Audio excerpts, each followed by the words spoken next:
Episode 12. ஆமா, யாரடி அது ta-ta என்று கேட்டான் மகிழன். அதுவா, என்னோட பாய் ஃப்ரெண்ட். அவனை தான் நான் தினமும் கட்டிப்பிடிச்சு தூங்குவேன் என்றாள் ரித்யா. பாய் ஃப்ரெண்டா என்று அதிர்ச்சியாக பார்த்தான் மகிழன். ஆமா என்று வாயில் நகத்தை வைத்து வெட்கப்பட்டவாறு கூறினாள் ரித்யா. அதை பார்த்து மேலும் அதிர்ச்சியாக பார்த்த மகிழன், ஏய் கருப்பே, என்னடி சொல்ற? பாய் ஃப்ரெண்டா இல்ல பெஸ்டியா இல்ல லவ்வரா என்று அவள் கையை பிடித்து கோபமாக ஆட்டி கேட்டான் மகிழன். ஆ, கையை விடுங்க, வலிக்குது என்று கையை ஆட்டியவள், அதுக்கும் மேல என்னோட பெட் பார்ட்னர் என்றாள். அதை கேட்டு மேலும் அதிர்ந்து போய் அவளை பார்த்த மகிழன், ஏய் என்னடி சொல்ற? பெட் பார்ட்னரா? அப்படின்னா ஏய் சீ, அப்போ நீ ஒருத்தன் கூட என்று கடுப்பாக பல்லி கடித்துக் கொண்டு கேட்டான். அதை பார்த்த ரித்யா, ஆமா இவருக்கு என்ன ஆச்சு என்று விழித்தவளுக்கு தான் கூறியதும் அவன் புரிந்ததும் நினைவு வர, அடிச்சி நீங்க இருக்கீங்க பாருங்க, அதெல்லாம் ஒண்ணு கிடையாது. முதல்ல டட்டா பையனே கிடையாது என்றாள். பையனே இல்லையா? அப்புறம் என்று விழித்தவாறு கேட்டான் மகிழன். அவன் இங்க இப்போ நம்ம வீட்டுல தான் இருக்கான், இருங்க கூட்டிட்டு வரேன் என்ற ரித்யா ஹாலுக்கு சென்று ஒரு பெரிய சாக்குப்பை போல இருந்ததை தூக்கி கொண்டு உள்ளே வந்தவள் அவன் முன் வைத்தாள். அது அவள் உயரத்திற்கு இருக்க அதை பார்த்த மகிழன், ஏய் என்னடி இது? யாரடி இது மூட்டை கட்டி எடுத்துட்டு வந்திருக்க? ஆமா, நேத்து நீ இதை எடுத்துட்டு வந்தல்ல, நான் வேற உன்கிட்ட சண்டை போட்டதுல அதை கேட்க மறந்துட்டேன். யார் இது என்று கேட்டான். அவனை பார்த்து கண்ணை சுமிட்டி சிரித்த ரித்யா, என்னோட டட்ட செல்லக்குட்டி என்று அந்த சாக்கை கட்டிப்பிடித்து கூறியவள், ஐயோ நான் ஒரு லூசு, டட்டாவுக்கு மூச்சு முட்டும், அது தெரியாம இதுலயே வச்சிருக்கேன், சாரி டட்டா என்றாள். அதை பார்த்து விழித்த மகிழன், ஏய் யாருடைய இது? என்னோட வீட்டுல வச்சு ஏன் முன்னாடியே ரொமான்ஸ் பண்ணிட்டு இருக்கா என்று கோபமாக கேட்டவன் அவள் கையில் இருந்த சாக்குப்பையை வேகமாக பிடுங்கி வேகமாக அவிழ்த்தான். என்னோட டட்டா பாவம், விடுங்க வலிக்கும் என்று அழுவது போல பாவமாக மகிழன் கையை பிடித்தாள். மகிழன் அவள் கையை உதறிவிட்டு அதை முழுமையாக பிரித்து பார்த்தவன் கண்கள் அதிர்ச்சியில் விரிய, என்னடி இது என்று அவளை மெதுவாக திரும்பி பார்த்து கேட்டான். அவனை பார்த்து சிரித்த ரித்யா, என்னோட டட்டா செல்லும், இங்க வாடா, உனக்கு வலிக்குதா என்று அவள் உயரத்திற்கு இருந்த கரடி பொம்மையின் மூக்கை பிடித்து கொஞ்சிக் கொண்டிருந்தாள். அதை பார்த்து அவளை முறைத்த மகிழன், இதுதான் உன்னோட பாய் ஃப்ரெண்டா என்று கேட்டான். ஆமா, இவனை இப்படி இறுக்கி கட்டுப்பிடிச்சுதான் தினமும் தூங்குவேன், அந்த ஞாபகத்துல தான் உங்களை கட்டுப்பிடிச்சு தூங்கிட்டேன். சாரி, நேத்து இவனை எடுத்துட்டு வந்ததை மறந்துட்டேன். இனிமே நீங்க டென்ஷன் ஆக வேண்டாம், நமக்கு நடுவுல இவன் படுத்துப்பான், ஓகேவா? சரி, இப்ப நான் போய் சீக்கிரம் சமைச்சு வச்சோ ஆபீஸ் கிளம்புறேன் என்றவள் டட்டாவை பெட்டின் நடுவில் படுக்க வைத்துவிட்டு அங்கிருந்து வேகமாக சென்றாள். போகும் அவளை முறைத்த மகிழன் திரும்பி பெட்டை பார்த்தவன் முகம் ஏனோ கோவத்தில் சிவக்க, இனிமே இத கட்டுப்பிடிச்சு தூங்க போறியா என்று மூக்கு சுருக்க முறைத்தவன் பெட் மேலே ஏறி நின்று அதை மீண்டும் முறைத்தவன், உன்னா என்று அதை காலால் உதை என்று உதைத்து தள்ளியவன் அதன் வயிற்றின் மீது பொத்தென்று அமர்ந்து அதன் முகத்திலே தன் 2 கையால் மாறி மாறி குத்தினான். தன் கோபம் தீரும் வரை அடித்து முடித்தவன், உனக்கு ஒரு முடிவு கட்டுற என்றவன் அங்கிருந்து சென்றான்.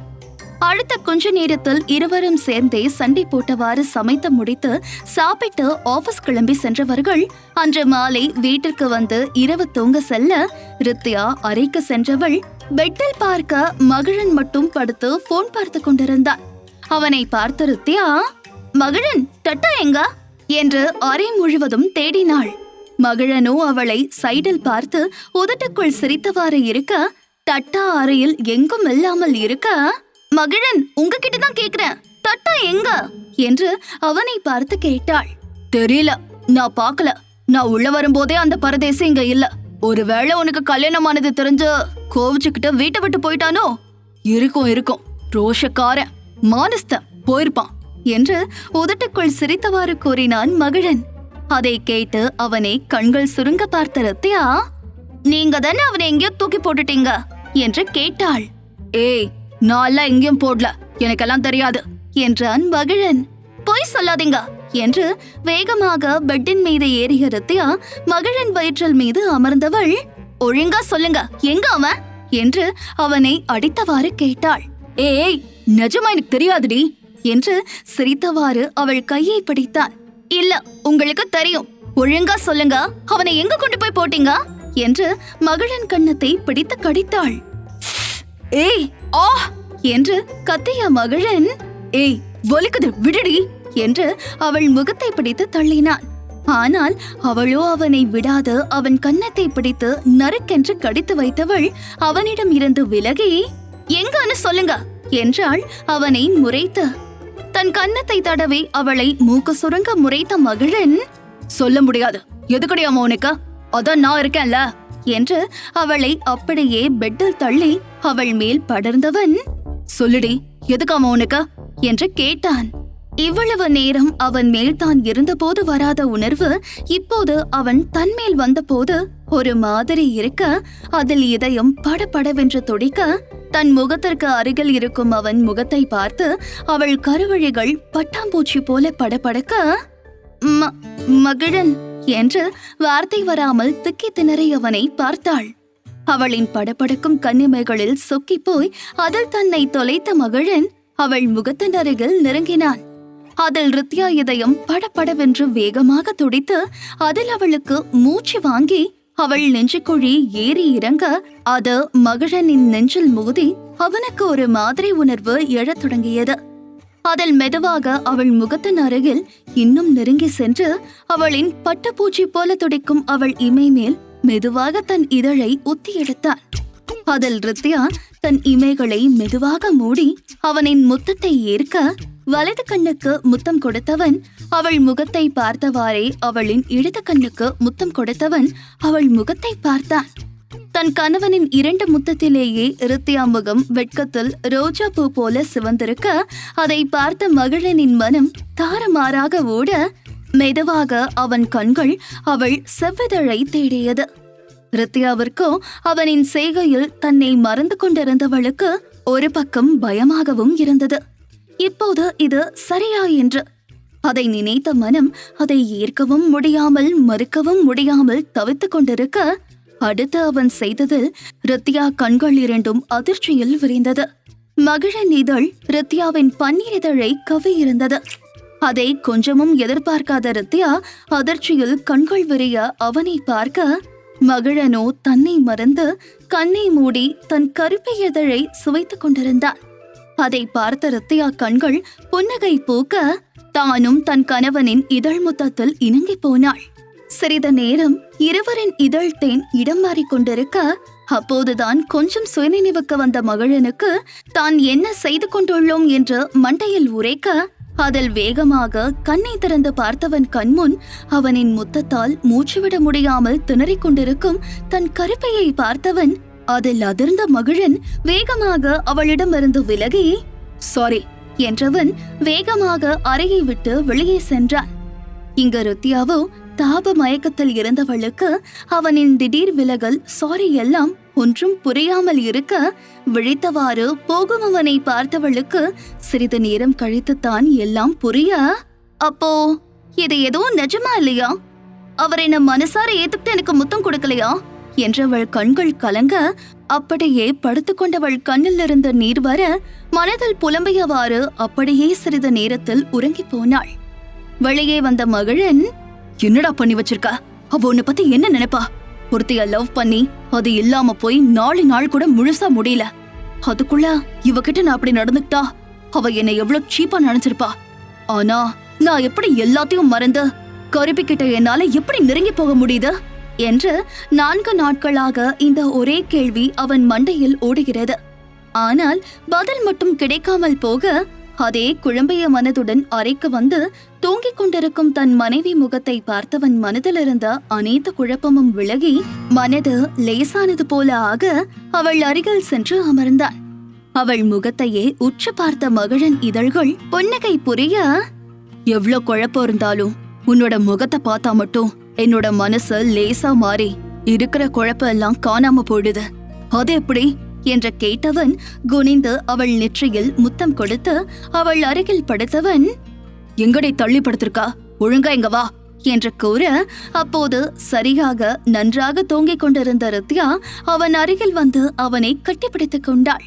அதை பார்த்து சிரித்தவன், அழகை கருப்பி, இன்னைக்கு கூட என்னோட ட்ரெஸ் தான் போட்டிருக்க, மென்டல் என்று சிரித்தவாறு மீண்டும் அவள் நெற்றியில் முத்தம் கொடுத்து அவளை தானும் அணைத்து படுத்தவன் அப்படியே உறங்கி போனான். அங்கு பரணி மேல் இருந்த டட்டா மட்டும் தூங்காமல் மகிழனை முறைத்தவாறு இருந்தான், தன்னிடத்தை பிடித்து விட்டான் என்று. இப்படியே நாட்கள் அழகாக சென்று 6 மாதம் கடந்திருக்க, இந்த 6 மாதத்தில் இருவருக்கும் இடையே டாம் அண்ட் ஜெர்ரி போல சண்டையும் அதிகமானது. அதே போல இவர்கள் நெருக்கமும் அதிகமானது. பெட்டில் மட்டும் ஒருவரை ஒருவர் அணைத்து தூங்குவது மட்டுமல்லாமல் கிச்சனில் சமைக்கும் போதும் மகிழன் அவளை பின்னாலிருந்து அணைப்பது, ரித்திகா அவனை வம்பிழுக்க சமைத்துக் கொண்டிருப்பவன் முன்னால் சென்று அவனை அணைத்து சமைக்க விடாமல் தொல்லை செய்வது என்பது வரைக்கும் இவர்கள் உறவில் நெருக்கம் கூடியிருந்தது. மகிழன் திவானி என்ற ஒருத்தியவே மறந்து போயிருந்தான். அதற்கு பதிலாக ரித்தியா என்பவள் அவன் மனம் முழுக்க ஆட்சி செய்ய தொடங்கியிருந்தாள். இன்று அவளுக்கு ஒரு சர்ப்ரைஸ் கொடுக்க போகும் அளவிற்கு. அன்று காலை மகிழன் உற்சாகமாக கிளம்பிக் கொண்டிருக்க அவனை பார்த்த ரித்யா, என்ன சார், இன்னைக்கு ரொம்ப குஷியா இருக்கீங்க போல என்று கேட்டாள். கண்ணாடி முன் நின்று விசிலடித்தவாறு தன் தலைமுடியை களைத்து சரி செய்து கொண்டிருக்கும் தன் ஆங்கிரி பேர்டை பார்த்து, ஆமா என்னோட செல்ல கருப்பி என்று அவள் இடுப்பில் கையை போட்டு தன்னுடன் இழுத்து அணைத்தவன், ஆமா இன்னைக்கு நான் ரொம்ப சந்தோஷமா இருக்கேன், அப்புறம் என்னோட கருப்பைக்கு ஒரு சர்ப்ரைஸ் இருக்கு என்றான் அவள் மூக்கில் தன் மூக்கை உரசி. அதை கேட்டு விழித்த ரித்யா, என்ன சர்ப்ரைஸ் என்று கேட்டாள் அவன் முகத்தை பின்னால் தள்ளி. ஈவினிங் சொல்றேன், உன்னால 1 மணி நேரம் பெர்மிஷன் போட்டு வர முடியுமா என்று கேட்டான். எதுக்கு என்று விழித்தவாறு கேட்டாள். ஏய் பக்கே, சர்ப்ரைஸ் கொடுக்கதான், ப்ளீஸ் டி, எனக்காக என்று அவள் கன்னத்தை பிடித்து ஆட்டினாள்.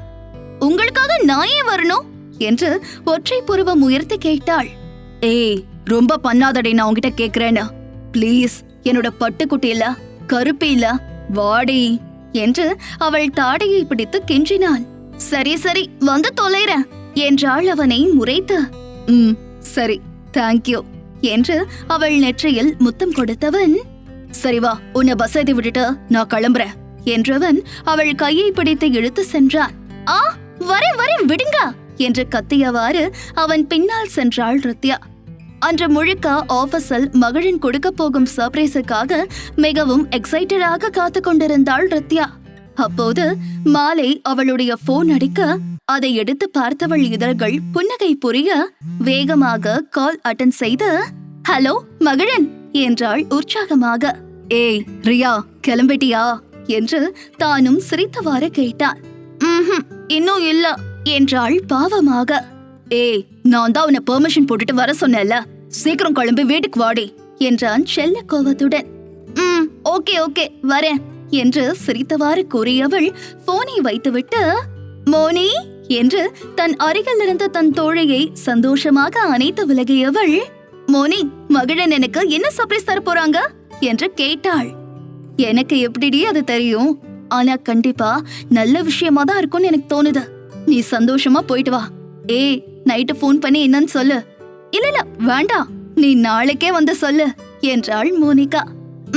சரிடி என்று சிரித்தவள் பெர்மிஷன் போட்டுவிட்டு மோனிகாவிடம் கூறிவிட்டு உற்சாகமாக வெளியே வந்தவள் பஸ் பிடித்து போனால் நேரமாகும் என்று டாக்ஸி ஒன்றை வர சொல்லி அதில் கிளம்பி தங்கள் வீட்டிற்கு வந்தவள் காரில் இருந்து இறங்கி, என்ன சர்ப்ரைஸா இருக்கும் என்று யோசித்தவாறு உற்சாகமாக வீட்டின் முன் சென்று நின்றவளுக்கு சந்தோஷத்தில் ஒரு மாதிரி இதயம் படபடவென்று துடிக்க, ஐயோ எனக்கு என்ன இப்படி ஹார்ட் பீட் வேகமா துடிக்குது என்று தன் நெஞ்சில் கையை வைத்து கூறியவள் அதே டென்ஷன், சந்தோஷம், ஆர்வம் என்று எல்லாம் கலந்த உணர்வுடன் உள்ளே சென்று பார்த்தவள் கண்கள் விரிய நின்றாள்.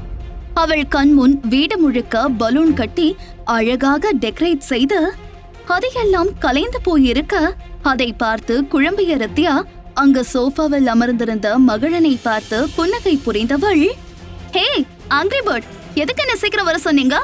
ஆமா எல்லாம் கலைஞ்சு போயிருக்க என்று கேட்டவாறு அவன் அருகில் சென்று நின்றாள்.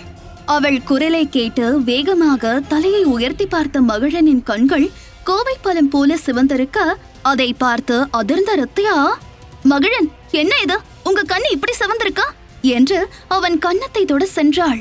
அதில் வேகமாக எழுந்து நின்று அவள் கையை வேகமாக தட்டிவிட்ட மகிழன், நீ எல்லாம் ஒரு பொன்னாடி என்று வந்த கோவத்தில் அவள் கன்னத்தில் ஓங்கி அடித்தான்.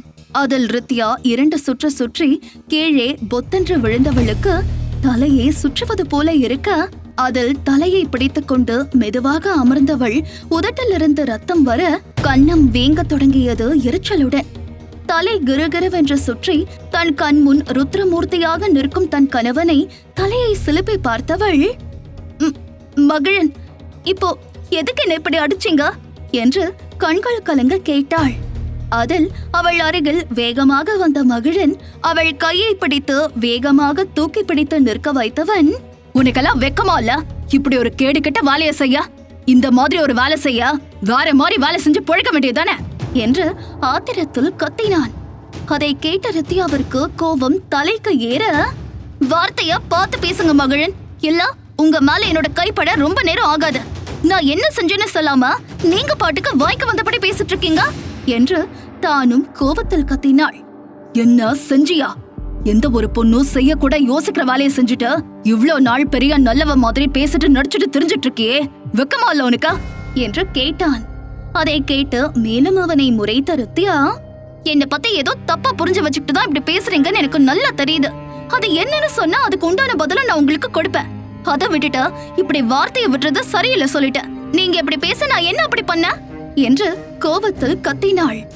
என்ன பண்ணினியா? இப்படி கேட்க நல்ல தைரியம் தாண்டி உனக்கு. என்ன பண்ணினு தானே கேட்ட? சி, உனக்கு வெக்கமா இல்ல? என்னோட கல்யாணத்துல நான் லவ் பண்ணின திவானி கிட்ட இந்த கல்யாணத்தை விட்டு ஓடி போகலன்னா உன்னை கொன்னுடுவேன்னு சொல்லி மிரட்டி அவளை பயமுடுத்தி கல்யாணத்தை விட்டு ஓட வச்சு நல்லவ மாதிரி வந்து மனமேடையில உட்காந்து என்னோட கையால தாலி வாங்கிக்கிட்டே, உனக்கு வெக்கமா இல்ல என்று கோபத்தில் கத்தினான் மகிழன். அதை கேட்டு அதிர்ந்து போய் கண்கள் விரிய அவனை பார்த்தவாறு அதிர்ச்சியாக நின்றாள் ரித்யா.